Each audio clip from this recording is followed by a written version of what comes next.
मेरे प्रिय आत्मा, एक छोटी सी कहानी से मैं अपनी बात शुरू करना चाहूंगा। ऐसा ही एक स्कूल था, तुम्हारे स्कूल जैसा। बहुत छोटे छोटे बच्चे थे उस स्कूल में। ऐसी ही सुबह होगी, स्कूल खुला होगा और एक इंस्पेक्टर स्कूल के निरीक्षण के लिए आया। उसे स्कूल की बड़ी कक्षा में ले जाया गया। उसने उस स्कूल के छोटे छोटे बच्चों से कहा कि तुम्हारी कक्षा में जो 3 बच्चे सबसे ज्यादा आगे हों, जो पहला हो, दूसरा हो, तीसरा हो, उन तीनों बच्चों को मैं एक के बाद एक बुलाऊंगा, वो आके बोर्ड पर सवाल हल करे। पहला बच्चा उठ के आया, उसने सवाल हल किया। फिर दूसरा बच्चा भी उठ के आया, उसने भी सवाल हल किया। फिर तीसरा बच्चा उठ के आया, लेकिन उठते समय वो थोड़ा झिझका, डरा। बोर्ड के पास आके भी ऐसा लगा जैसे भयभीत है। फिर उसने बोर्ड पर सवाल शुरू किया। इंस्पेक्टर उसे देखकर थोड़ा हैरान हुआ। उसे शक हुआ कि शायद ये तो पहला ही बच्चा है जो पहले भी आ चुका और अब फिर आ गया। उसने उस बच्चे को रोका और पूछा कि मुझे तुम्हारा चेहरा पहचाना हुआ मालूम पड़ता है, लगता है कि तुमने पहली बार भी आके सवाल हल किया था। क्या तुम वही लड़के नहीं हो? उस लड़के ने कहा, मैं लड़का तो वही हूं, लेकिन उस हैसियत से नहीं आया हूं। मैं अब हमारी कक्षा के तीसरे लड़के की जगह आया हूं। तीसरा लड़का हमारी कक्षा का क्रिकेट का मैच देखने चला गया है। मुझे कह गया है उसकी कोई जरूरत पड़े तो मैं उसकी जगह काम कर दूं। इंस्पेक्टर तो बहुत नाराज हुआ। उसने कहा, कोई आदमी किसी दूसरे की जगह परीक्षा नहीं दे सकता है, ये तो बेईमानी सीखने की शुरुआत हो गई। वो बहुत नाराज हुआ। उस बच्चे ने क्षमा मांगी, अपनी जगह जाकर बैठ गया। तब वो इंस्पेक्टर स्कूल के शिक्षक की तरफ मुड़ा। शिक्षक बोर्ड के पास चुपचाप खड़ा था। उस इंस्पेक्टर ने उस शिक्षक को कहा कि आप क्यों चुपचाप खड़े रहे? हो सकता था मैं ना भी पहचान पाता और वो लड़का धोखा दे जाता, लेकिन आपको तो रोकना चाहिए था। आप तो लड़के को पहचानते ही होंगे। उस शिक्षक ने कहा, क्षमा करें, मैं इस कक्षा का शिक्षक नहीं हूं, मैं तो पड़ोस की कक्षा का शिक्षक हूं, लड़कों को मैं पहचानता नहीं। इस कक्षा का शिक्षक क्रिकेट का मैच देखने चला गया और मुझे कह गया है कि अगर जरूरत पड़ जाए तो मैं उसकी जगह खड़ा हो जाऊं। मैं उसकी जगह खड़ा हुआ। तो इंस्पेक्टर तो और भी नाराज हुआ। उसने कहा, बच्चे ही दूसरे की जगह खड़े होकर धोखा नहीं दे रहे हैं, आप भी धोखा दे रहे हैं। ये तो आपकी नौकरी नहीं चलनी चाहिए। उसने अपना रजिस्टर निकाल के शिक्षक के खिलाफ लिखना चाहा। गरीब शिक्षक घबरा गया, हाथ जोड़ने लगा, पैर पड़ने लगा। कहा, अब दोबारा ऐसी भूल नहीं करूंगा। उस इंस्पेक्टर को दया आ गई और उसने कहा कि इस बार तुम बच जाते हो, क्योंकि मैं असली इंस्पेक्टर नहीं हूं। असली इंस्पेक्टर क्रिकेट का मैच देखने चला गया। मैं उसका पड़ोसी हूं। मुझसे कह गया है कि कोई काम पड़े तो जाके मैं निरीक्षण कराऊं। इस कहानी से क्यों मैं शुरू करना चाहता हूं? इस पूरे देश की कहानी ऐसी हो गई। छोटे से बच्चे से लेकर देश के बड़े राष्ट्रपति तक सब धोखा है, सब बेईमानी। छोटे से आदमी से लेकर बड़े से बड़े आदमी तक आत्मवंचना है, वंचना है। सारा देश एक बड़ी बेईमानी में, सारा देश एक बड़ी अनैतिकता में, सारा देश एक धोखाधड़ी में उलझा हुआ है। लेकिन कोई इसे कहना नहीं चाहता है। कोई इस बात को स्वीकार नहीं करना चाहता है। कोई इस बीमारी को साफ साफ देखने को राजी नहीं है। और अगर कोई बीमारी ठीक ठीक न पहचानी जा सके तो उसका इलाज असंभव हो जाता है। लेकिन अगर हम बीमार को बीमार कहें तो बीमार नाराज होता है। बीमार भी यही सुनना पसंद करता है कि वो बिल्कुल स्वस्थ है। और हम तो इस देश में झूठी बातें सुनने के इतने आदी हो गए हैं कि जिसका कोई हिसाब नहीं। शायद इसीलिए हम झूठी बातें सुनने के आदी हो गए हैं कि सच्ची बातें कहने जैसी हमारे व्यक्तित्व में बिल्कुल नहीं है। झूठी बातों को कह के ही हम मन को समझा देते हैं। आज सारे देश में, गांव-गांव में, कोने-कोने में हिंदुस्तान के बच्चे गीत गाएंगे, सारे जहां से अच्छा हिंदुस्तान हमारा, और सारे जहां से बदतर हालत है हिंदुस्तान की। इस झूठ को हम दोहराएंगे।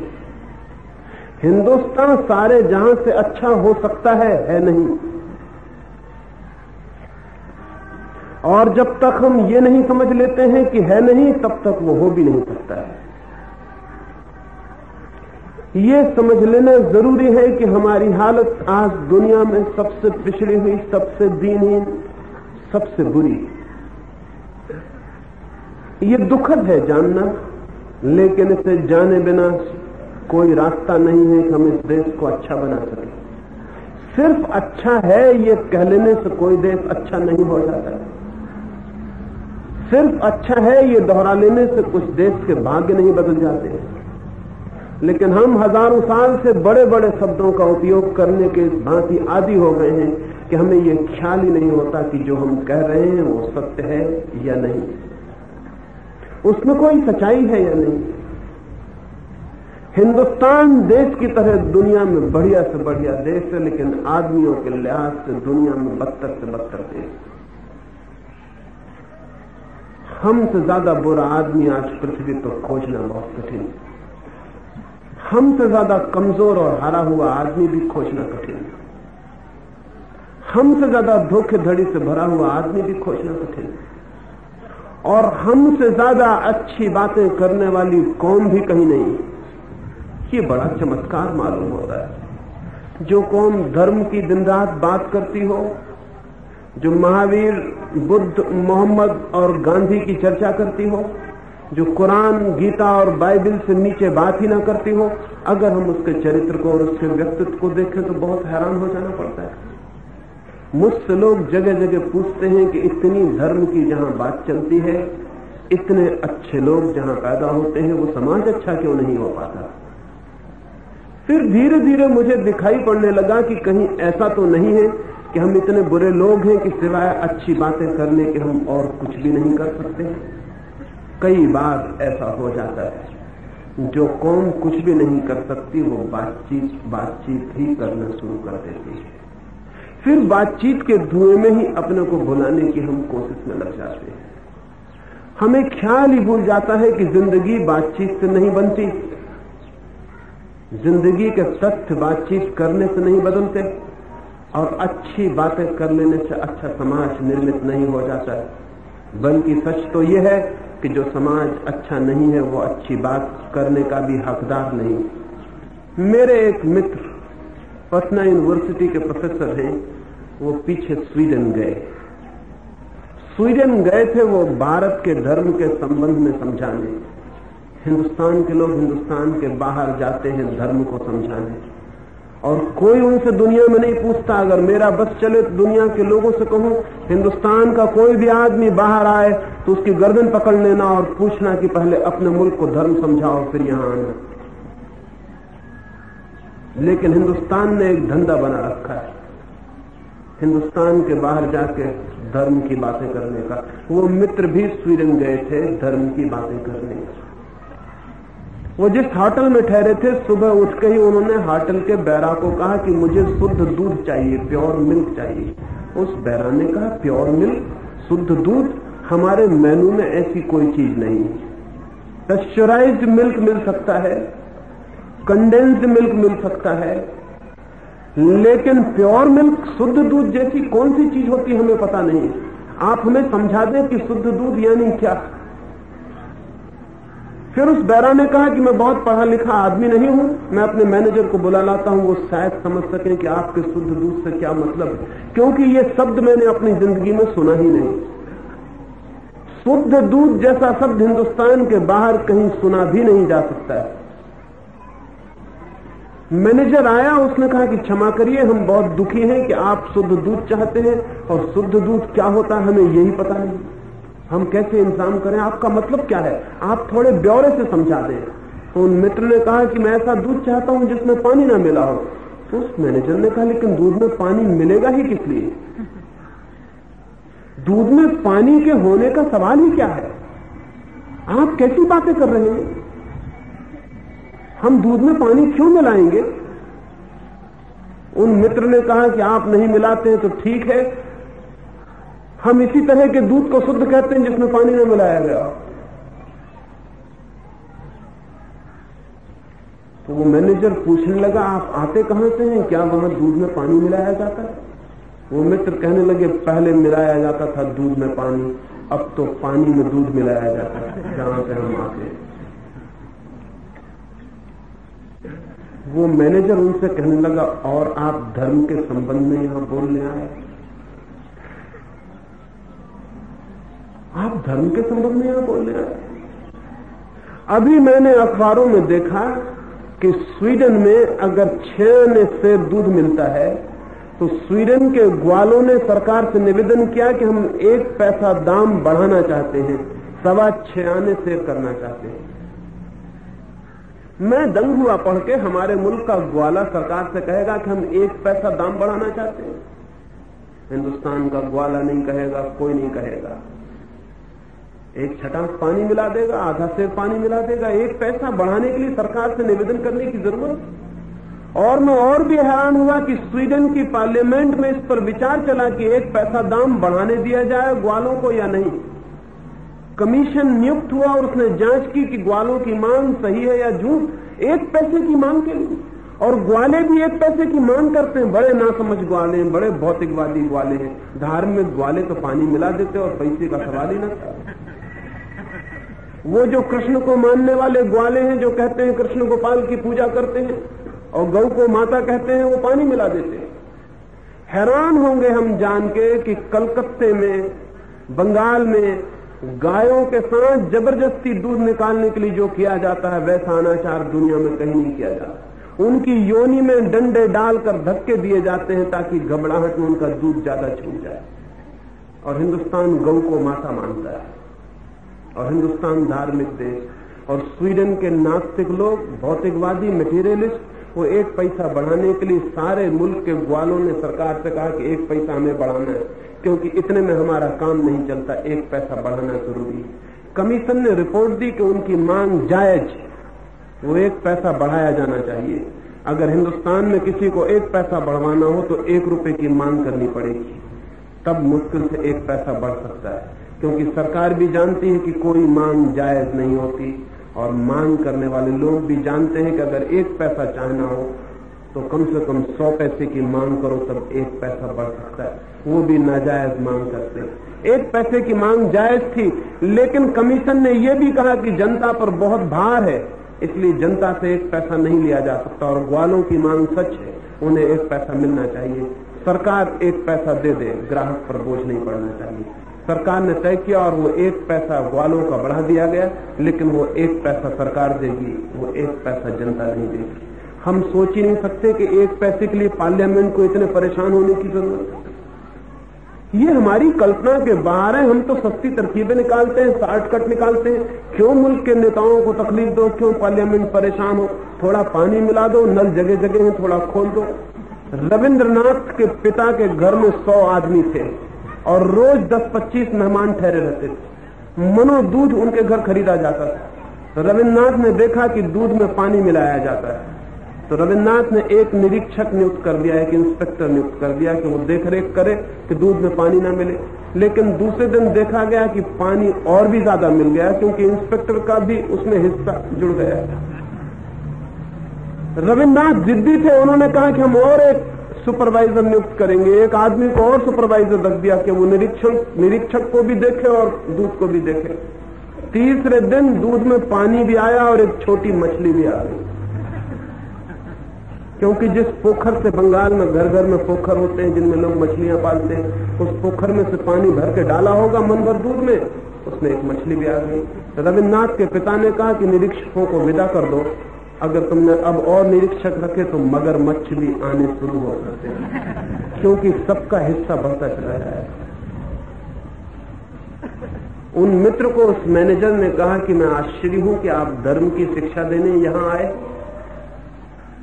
और आपके मुल्क में लोग दूध में पानी मिलाते हैं या पानी में दूध मिलाते हैं। बड़ी हैरानी की बात। कैसे लोग हैं वो जिनको धार्मिक होने का भ्रम। हमें धार्मिक होने का अद्भुत भ्रम है और हमारे व्यक्तित्व में धर्म का कोई भी संबंध नहीं है। मंदिरों में हम जाते हैं, मस्जिदों में हम जाते हैं, धर्म गुरुओं के पास बैठते हैं, संतों और फकीरों की बातें सुनते हैं, लेकिन हमारे जीवन में सच्चाई का, ईमानदारी का, चरित्र का कोई भी हिस्सा नहीं।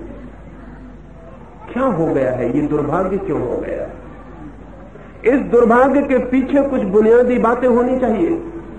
ये दुर्भाग्य आकस्मिक नहीं हो सकता, अचानक नहीं हो सकता, और अगर हम उन बुनियादी बातों की खोजबीन नहीं करते हैं तो ये दुर्भाग्य और बड़ा होता चला जाएगा और हम अपने देश में कभी सौभाग्य का जन्म नहीं देख सकेंगे। उनमें पहली बात यह है कि हम बड़े बड़े शब्दों का और झूठे शब्दों का प्रचार करने के आदी हो गए। और ध्यान रहे, अगर बहुत प्रचार किया जाए तो खुद को भी ख्याल नहीं आता कि जो हमने प्रचार किया था वो झूठ। सारी दुनिया के गुरु हैं हम, जगत गुरु हैं, हम अपने ही मुंह से प्रचार करते रहते हैं और धीरे धीरे हमें ये बात ही भूल गई है कि हमारी गुरु होने की कोई हैसियत नहीं। हम दुनिया के शिष्य भी हो जाएं, जगत शिष्य भी हो जाएं तो ठीक है, हमें गुरु होने का तो कोई सवाल नहीं, लेकिन हमें ख्याल ही नहीं आता। मैं भी एक छोटे से गांव में गया, उस गांव में एक छोटी सी मैंने दुकान देखी। वो दुकान लोहे की कुछ कुर्सियां वगैरह बनाती है, लेकिन बोर्ड उस पर लगा हुआ है इंटरनेशनल स्टील कॉरपोरेशन, अंतरराष्ट्रीय स्टील निगम। गांव छोटा सा, फर्नीचर लोहे का बनाते हैं, छोटी सी दुकान है, लेकिन नाम है अंतरराष्ट्रीय स्टील कॉरपोरेशन। एक गांव में पनागर का एक कवि इकट्ठा हो जाए, लखनदौन का एक कवि इकट्ठा हो जाए, कालादेही का एक कवि इकट्ठा हो जाए और अखिल भारतीय कवि सम्मेलन शुरू हो जाए। किसी को ख्याल ही नहीं आता कि शब्द का कोई अर्थ होता है, शब्द का कोई प्रयोजन होता है। एक अंग्रेज यात्री भारत से वापस लौटा और उसने अपनी डायरी में लिखा है कि भारत में शब्दों को कोई सीरियसली नहीं लेता है, इसलिए भारतीय शब्दों का कोई बहुत अर्थ नहीं लेना चाहिए। मैं भी उसकी डायरी पढ़ रहा था, मैं दंग हुआ। उसने ये उल्लेख किया है कि भारतीय शब्दों का कोई अर्थ नहीं है, क्योंकि किन्हीं भी शब्दों का किसी भी तरह उपयोग किया जाता है। कोई शब्दों को बहुत गंभीरता से उपयोग नहीं करता है। उसने लिखा है कि मैं ऋषिकेश गया और ऋषिकेश में मैंने सुना कि वहां एक योग फॉरेस्ट यूनिवर्सिटी, एक योग विश्वविद्यालय है। तो मैंने सोचा कि हजारों विद्यार्थी उस योग विश्वविद्यालय में पढ़ते होंगे, जैसा ऑक्सफोर्ड में पढ़ते हैं 12,000 विद्यार्थी, ऐसा कोई विश्वविद्यालय होगा। तो मैं दर्शन करने गया। एक छोटे से मकान पर तख्ता लगा हुआ है और लिखा हुआ है योग फॉरेस्ट यूनिवर्सिटी, योग विश्वविद्यालय। भीतर जाके मैंने पूछा, वहां कोई भी नहीं है, सिर्फ एक आदमी रहता है। और उस आदमी ने कहा कि अभी तो कोई विद्यार्थी नहीं, कभी कभी कोई योग सीखने आ जाता है।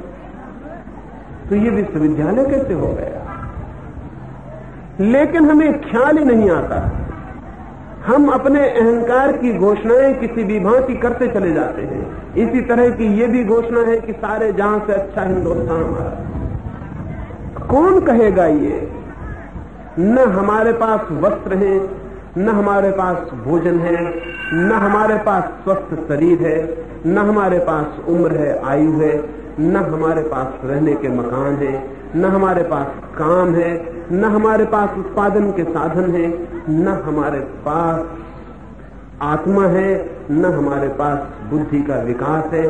फिर भी हम दुनिया में सबसे अच्छा अपने को कहे चले जाते हैं। ये झूठ बंद होने चाहिए। हमें जानना चाहिए कि हम क्या हैं और कहां हैं। माना कि असलियत बहुत दुखद है, ये भी माना कि उसे स्वीकार करने में भी मन को पीड़ा होती है, लेकिन घाव को देखना अच्छा है बजाय ढांक लेने के, बीमारी को पहचानना अच्छा है बजाय बुला देने के, क्योंकि बुलाने से और ढांक लेने से कोई घाव कभी भी समाप्त नहीं होता। जानने से, पहचानने से उसका इलाज भी किया जा सकता है। इस बात को समझ लेना बहुत ही जरूरी है कि आज हमसे दीनहीन पृथ्वी पर और कोई भी नहीं, और इसका कारण ये नहीं है कि हमारा देश दीनहीन होने को मजबूर है।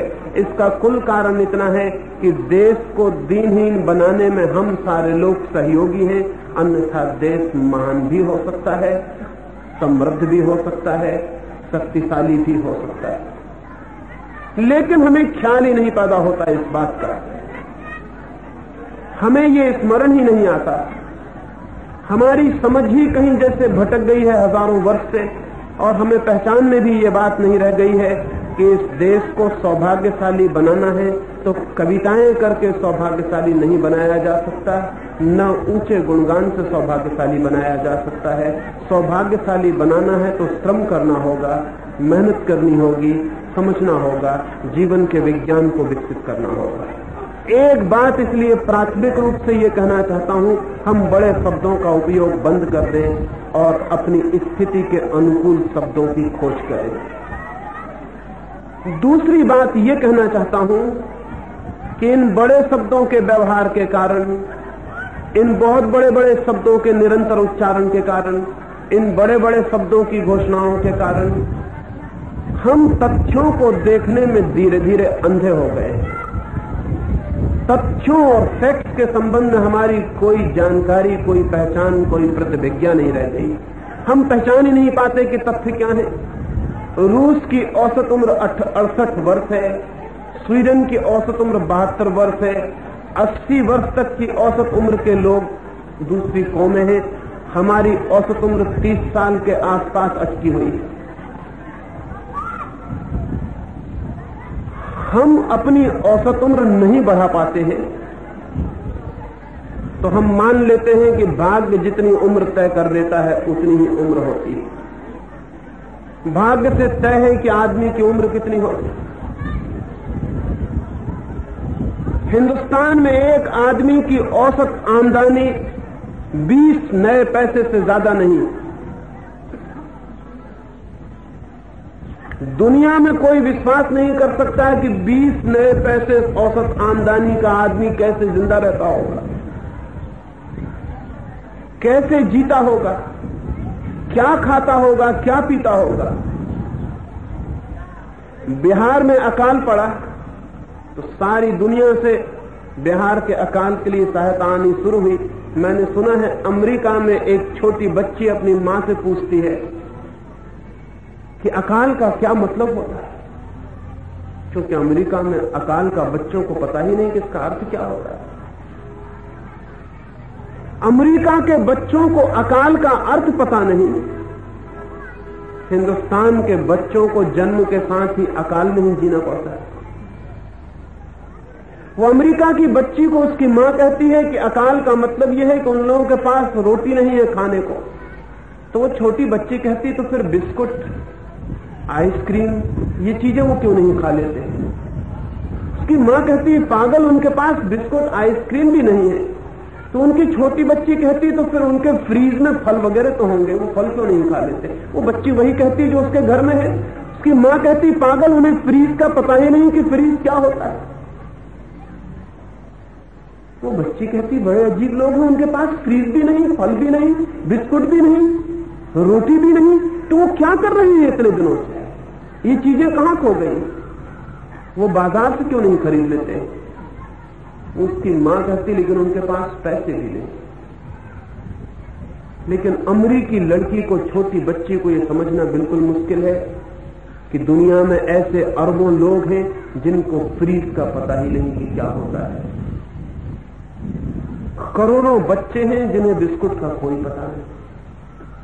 करोड़ों बच्चे हैं जो अकाल में ही पैदा होते हैं, अकाल में ही जीते हैं और समाप्त होते हैं। आज अमेरिका के बच्चों को ये समझना बिल्कुल मुश्किल है।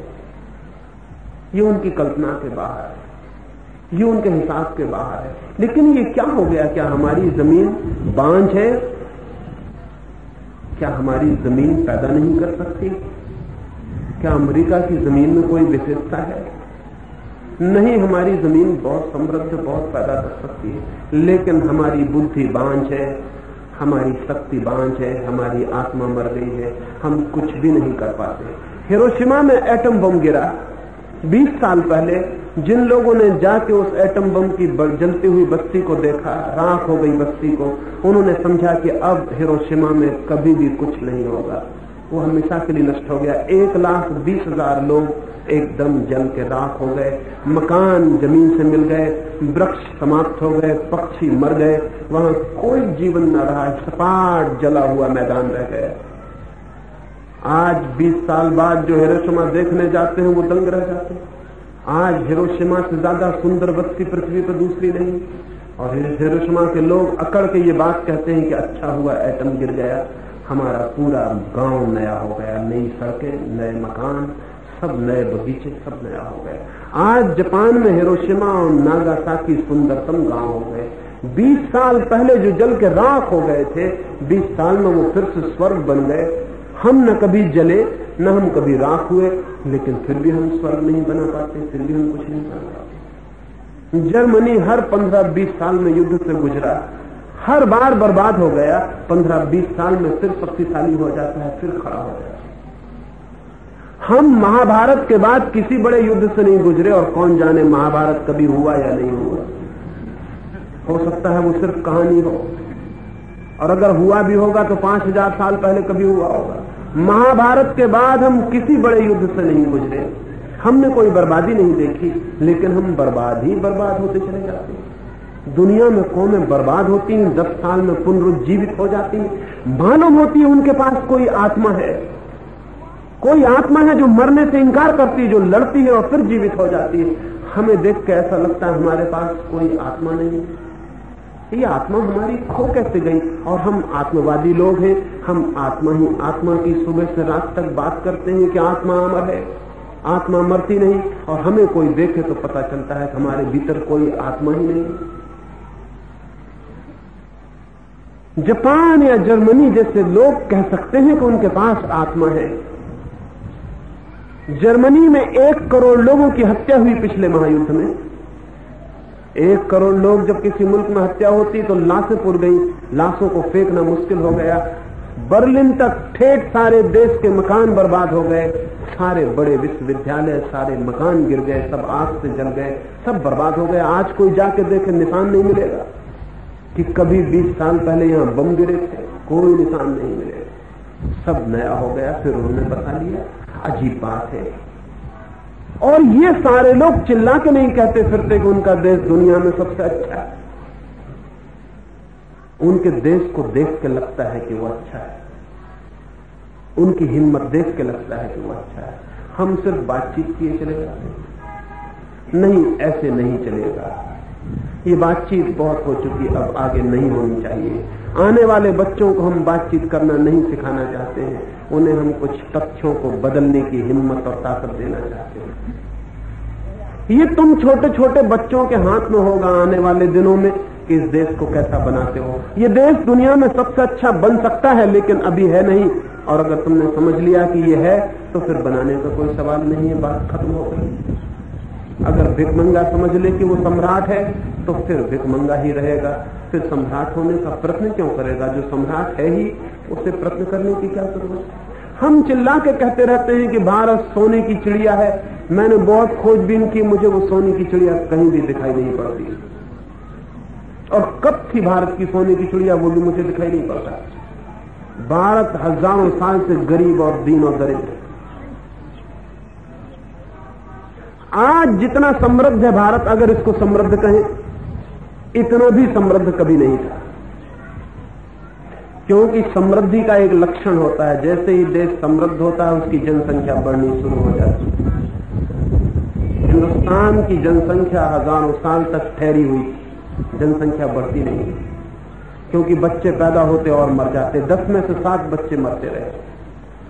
अमीर बच्चों में से 10 में से 1 बच्चा मरता है समृद्ध मुल्कों का, और वो कहते हैं कि और मुल्क समृद्ध होगा तो 10 में से 1 भी बच्चे को नहीं मरने देंगे। गरीब मुल्कों के 10 में से 7 बच्चे मरते हैं। हिंदुस्तान की जनसंख्या बुद्ध के जमाने में 2 करोड़ थी, और कोई 2000 साल तक 2, 2.5, 3 करोड़ के बीच अटकती रही।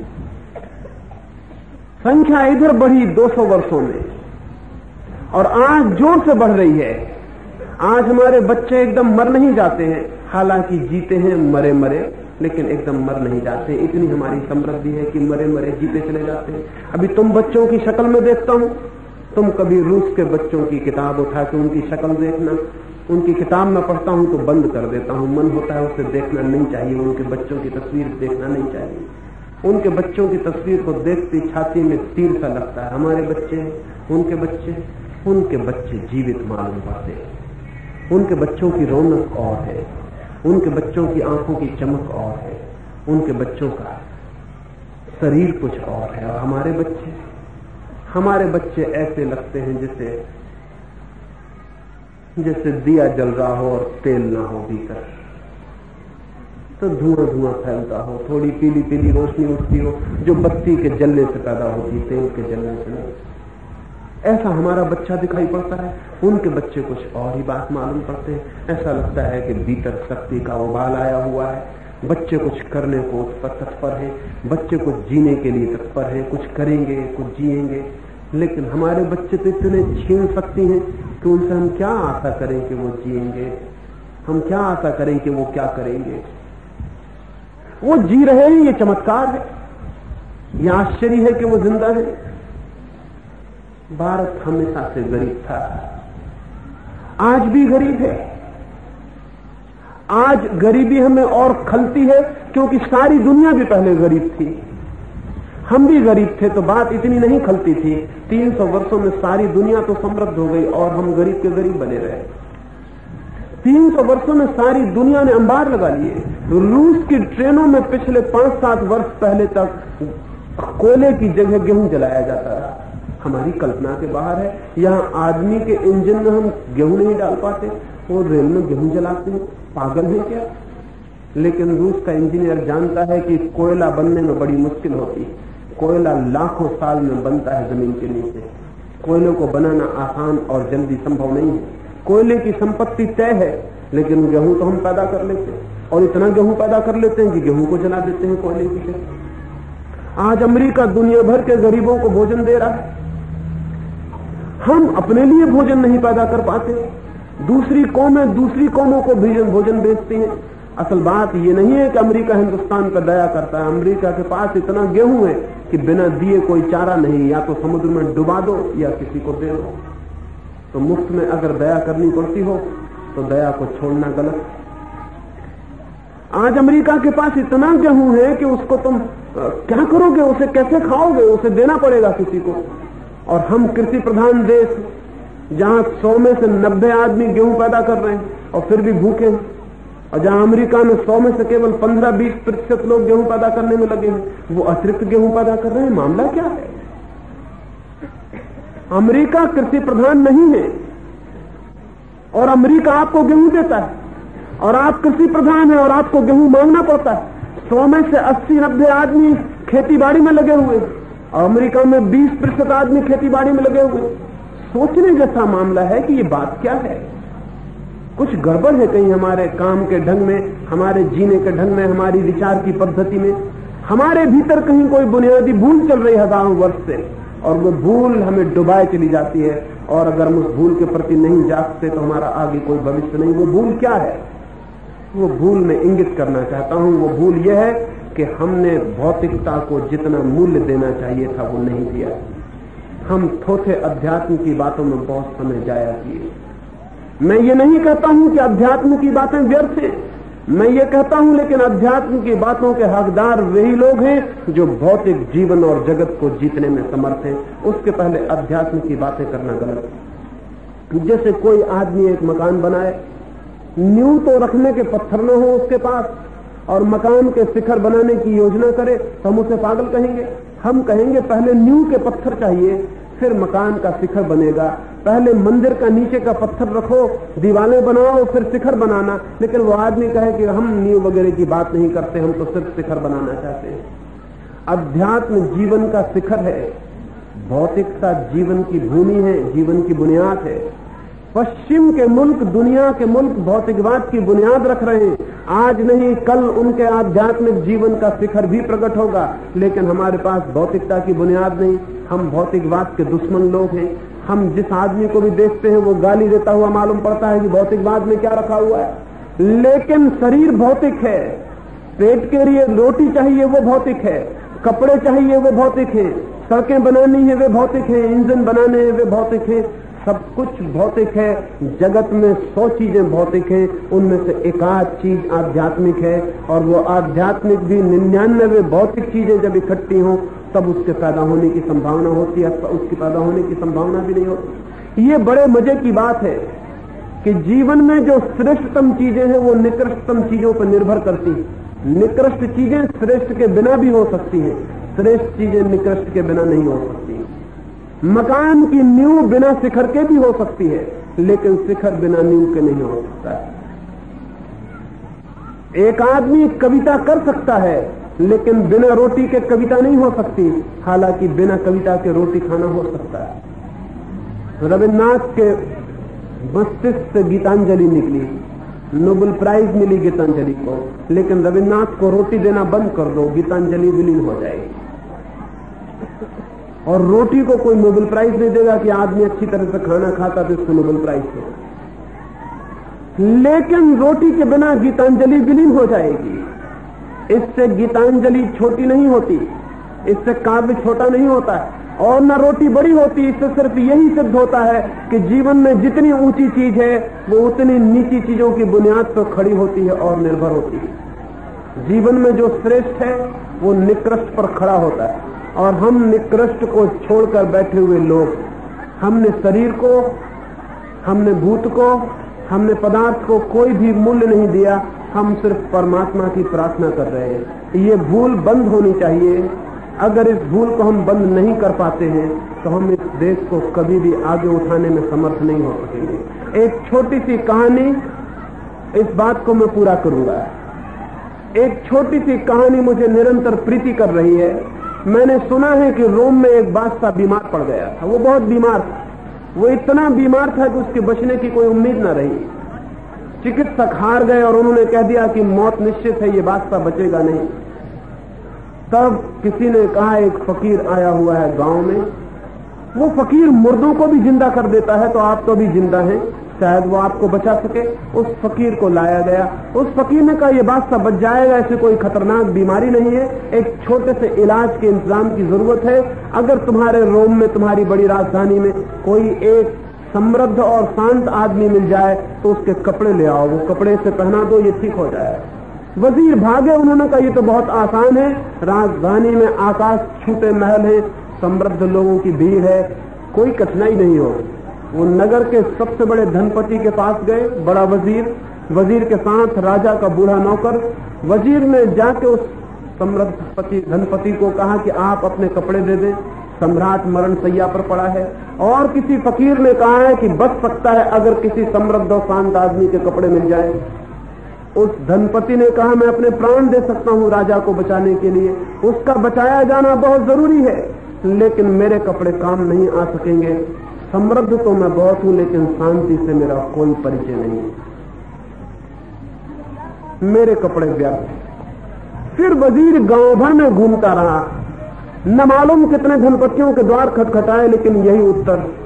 सांझ हो गई, सूरज ढलने लगा, वजीर घबरा आया। उसने साथ दौड़ से नौकर से कहा, मैं तो सोचता था इलाज सस्ता है, लेकिन इलाज खतरनाक मालूम पड़ता है। वो फकीर धोखा दे गया, ये बीमारी ठीक नहीं हो सकेगी। वो बूढ़ा नौकर कहने लगा, मैं तो पहले ही समझ गया था कि इलाज बहुत मुश्किल है, ये दवा खोजी नहीं जा सकती। आप इतनी देर से समझे? तो उस वजीर ने कहा, तू कैसे समझ गया था? उस बूढ़े नौकर ने कहा कि जब आप सम्राट के बड़े वजीर अपने कपड़े देने का विचार न करके दूसरे से कपड़े मांगने निकले, तभी मुझे शक हो गया था कि ये इलाज होना संभव नहीं।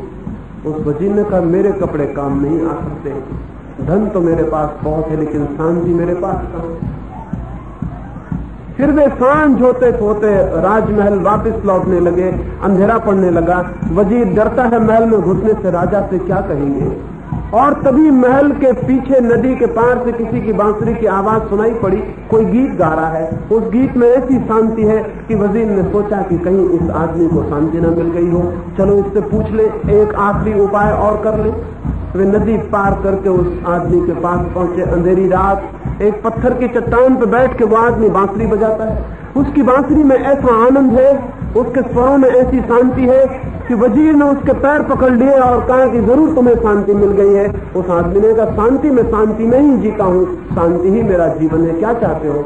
उसने कहा धन्य कि हम आ गए, राजा बच जाएगा, तुम अपने कपड़े दे दो, राजा मर रहा है। किसी ने कहा है कि शांत तो समृद्ध आदमी के कपड़े चाहिए। उस निर्जन रात में वो बांसुरी बजाने वाला एकदम चुप हो गया। उसने कहा मैं अपने प्राण दे सकता हूं, लेकिन कपड़े, मैं नंगा बैठा हुआ हूं, अंधेरे में तुम्हें दिखाई नहीं पड़ता, कपड़े मेरे पास नहीं। शांत में हूं लेकिन कपड़े मेरे पास नहीं। उस रात वो राजा मर गया। लोग मिले जिनके पास धन था लेकिन शांति न थी। एक आदमी मिला जिसके पास शांति थी लेकिन कपड़े न थे। पश्चिम और पूरब के मुल्कों ने इसी तरह की भूल की है। पश्चिम के मुल्कों ने कपड़े इकट्ठे कर लिए हैं, धन इकट्ठा कर लिया है, शांति उनके पास नहीं। हम शांति की खोज में इस पागल की तरह लग गए कि हमने सब कुछ खो दिया, हम नंगे और दीनहीन खड़े हैं। और ध्यान रहे, ये ध्यान रहे ठीक से कि पश्चिम की भूल हमसे ज्यादा खतरनाक भूल नहीं, क्योंकि पश्चिम की समृद्धि के बीच आज वे शांति को खोजने की आकांक्षा से बढ़ गए। उन्होंने जमीन की बुनियाद भर ली है, अब वे शिखर भी रख लेंगे। हमारी भूल ज्यादा खतरनाक। हमारे पास शिखर की योजनाएं हैं, शिखर है ही नहीं, और जमीन पर हमारे पास बुनियाद भी नहीं। हम भटक गए हैं ज्यादा। भौतिकता पहली सीढ़ी है, अध्यात्म दूसरी। उन्होंने पहली सीढ़ी रख ली, वे दूसरी सीढ़ी भी रख लेंगे। हमारे पास पहली सीढ़ी ही नहीं है, दूसरी सीढ़ी की सिर्फ बातचीत है, ब्लूप्रिंट, दूसरी सीढ़ी भी नहीं। और वो दूसरी सीढ़ी नहीं रखी जा सकती जब तक हम पहली सीढ़ी न रख लें। पश्चिम अध्यात्म की तरफ झुकना शुरू हो गया है, उसने अपनी भूल स्वीकार कर ली है, लेकिन हमने अपनी भूल अभी तक स्वीकार नहीं की है। हम भौतिकवाद की तरफ झुकने अभी भी शुरू नहीं हुए। हमें यह भ्रम पैदा हो गया है कि भौतिकवाद की तरफ झुकना अध्यात्म का विरोध है। ये बात गलत है, ये 100% गलत है। अध्यात्म और भौतिकवाद में विरोध नहीं है। भौतिकवाद अध्यात्म की सीढ़ी बनता है। भौतिकवाद सेतु है जिससे हम अध्यात्म तक जाते हैं। शरीर में और आत्मा में विरोध, शरीर और आत्मा में विरोध नहीं है। शरीर के ही मार्ग से हम आत्मा की तरफ भी जाते हैं। शरीर के बिना आत्मा का भी कोई पता लगाना मुश्किल हो जाएगा। शरीर के ही द्वार से आत्मा में प्रवेश होता है, प्रकृति के द्वार से परमात्मा में प्रवेश होता है, विज्ञान के द्वार से अध्यात्म में प्रवेश होता है। क्योंकि हम भौतिक की तरफ हमने ध्यान नहीं दिया, इसलिए विज्ञान भी पैदा नहीं हो सका है। और जो देश वैज्ञानिक नहीं है वो देश गरीब होने को मजबूर रहेगा। जो देश वैज्ञानिक नहीं है वो कमजोर रहेगा। जो देश वैज्ञानिक नहीं है वो दीनहीन भी रहेगा और गुलाम भी रहेगा।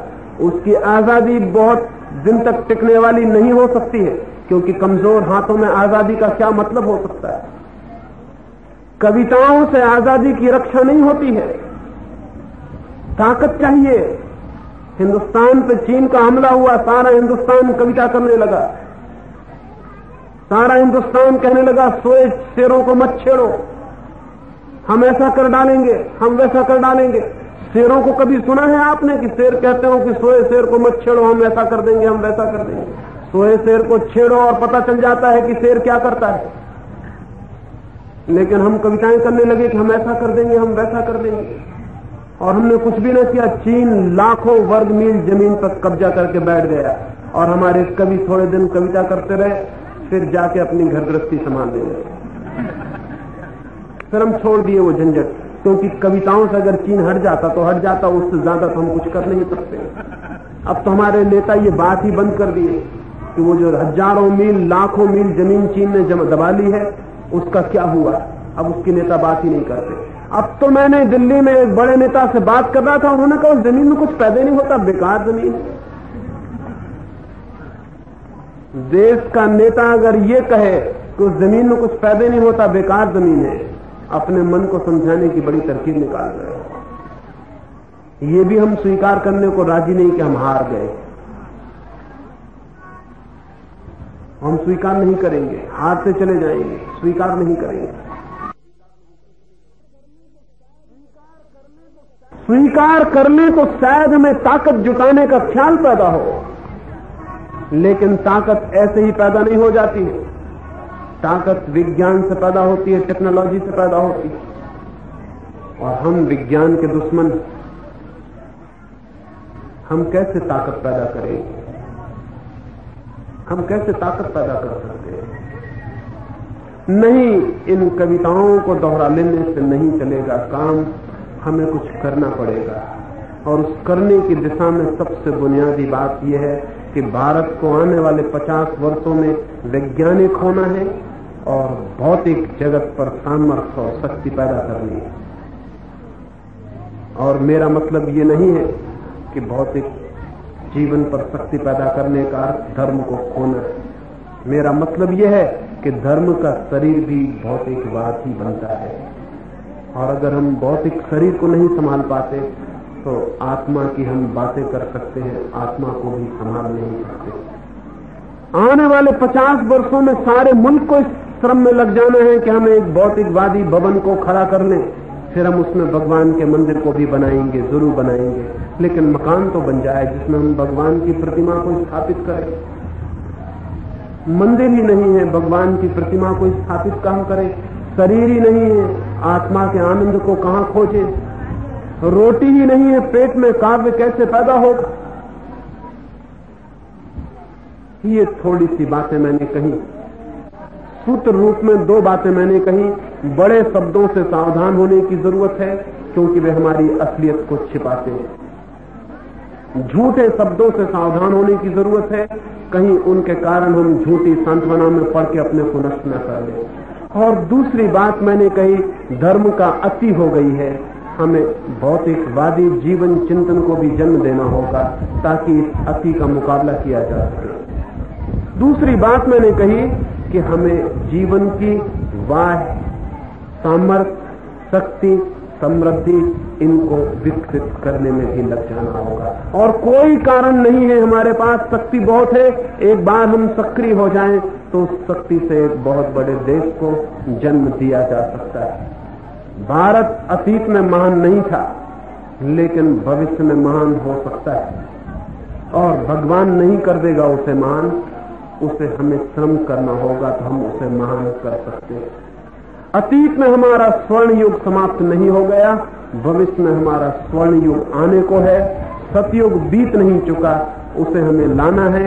एक अच्छा समाज, एक शक्तिशाली, समृद्ध, शांत, बढ़िया, भले, नैतिक, धार्मिक लोगों के व्यक्तित्व से भरे हुए समाज को जन्म देना है। अगर ये आकांक्षा हमारे भीतर पैदा हो जाए तो हम उसे जन्म दे लेंगे, लेकिन हमने सपना देखना ही बंद कर दिया है। नीत्शे ने कहीं एक वचन लिखा है कि वो समाज मर जाता है जो सपना देखना बंद कर देता है। हम सपना ही नहीं देखते भविष्य का, कोई ड्रीम हमारे प्राणों में नहीं है कि भविष्य ऐसा हो। कैसा भविष्य, उसकी कोई कल्पना, उसकी कोई आकांक्षा, उसकी कोई अभीपसा हमारे प्राणों में नहीं है। जिस प्राण में भविष्य का सपना नहीं है, उस धनुष की प्रत्यंचा टूट गई। उस धनुष की प्रत्यंचा पर सपने का तीर नहीं है। वो धनुष की प्रत्यंचा भविष्य के किसी निशाने को कभी भी पूरा नहीं कर पाएगी, भविष्य के किसी निशाने पर चोट नहीं पहुंचा पाएगी। भारत के प्राणों की प्रत्यंचा टूटी पड़ी है, उसे सपनों का तीर चाहिए जो भविष्य की तरफ उन्मुख हो, और सारी शक्ति हम लगा दें तो कोई कारण नहीं है दुनिया के दूसरे लोग जो कर रहे हैं वो हम न कर सके।